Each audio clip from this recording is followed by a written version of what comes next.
এই যে যা জমি টমি দেখতেছেন সবই আপনার নামে কেনা হয়ে গেছে। ওই লোকটাকে?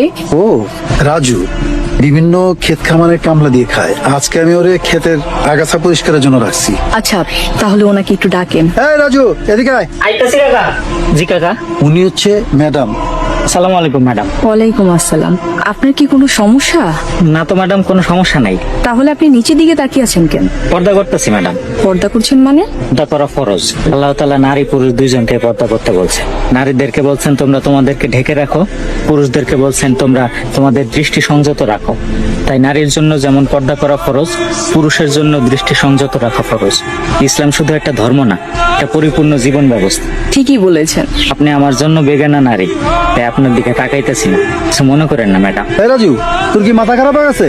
উনি আমাকে ম্যাডাম, তুই কারে কি কস? উনি ঠিকই বলেছেন আসলাম সাহেব। আমরা নারীদের পর্দার বিষয়ে কথা বলি, কিন্তু পুরুষের পর্দার বিষয়ে এড়িয়ে যাই। অথচ দুটোই দরকার।